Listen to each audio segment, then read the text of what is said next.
કેન્દ્રીય ગૃહમંત્રી અમિત શાહના ઉત્તરાખંડ પ્રવાસનો આજે બીજો દિવસ. હરિદ્વારમાં વિવિધ કાર્યક્રમોમાં આપશે હાજરી. Patanjali emergency and critical care હોસ્પિટલનું કરશે ઉદ્ઘાટન.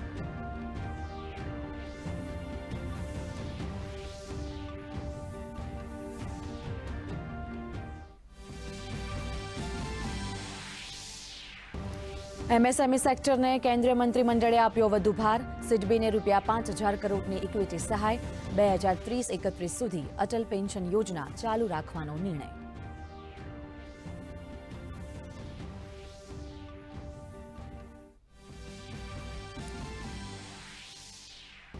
દાઓસના વિશ્વ મંચ પરથી કેન્દ્રીય મંત્રી અશ્વિની વૈષ્ણવે કહ્યું, ભારત દુનિયા માટે એક વિશ્વસનીય ભાગીદાર સાથે દુનિયાની ત્રીજી અર્થવ્યવસ્થા બનવાનો ભરોસો કર્યો વ્યક્ત.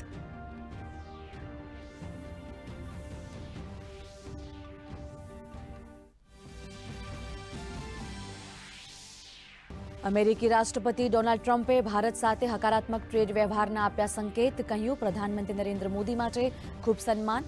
યુરોપિયન દેશો પર ગ્રીનલેન્ડ ટેરિફ ન લગાવવાનો નિર્ણય.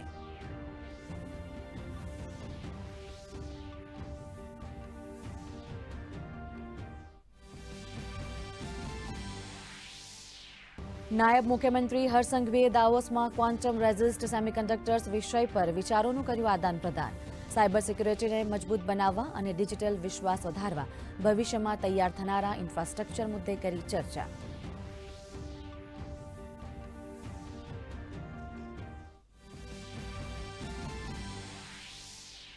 મુખ્યમંત્રીએ વિકાસ માટે કરવામાં આવતા કામની ગુણવત્તામાં બાંધછોડ ન કરવા કરી તાકીદ. તો ગ્રાન્ટના અભાવે કોઈ કામ અટકવું ન જોઈએ તેવી આપી કડક સૂચના.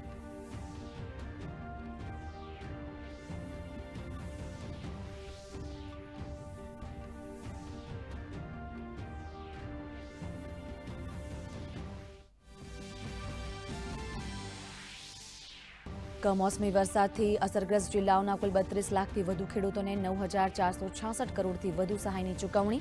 સાથે જ રાજ્યમાં 8,21,174 ખેડૂતો પાસેથી ₹12,923 કરોડની કરાઈ ખરીફ પાકની ખરીદી.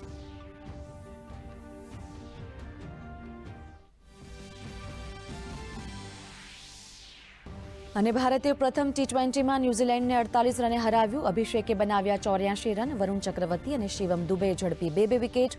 5 મેચની સિરીઝમાં ભારતે લીધી 1-0ની બઢત.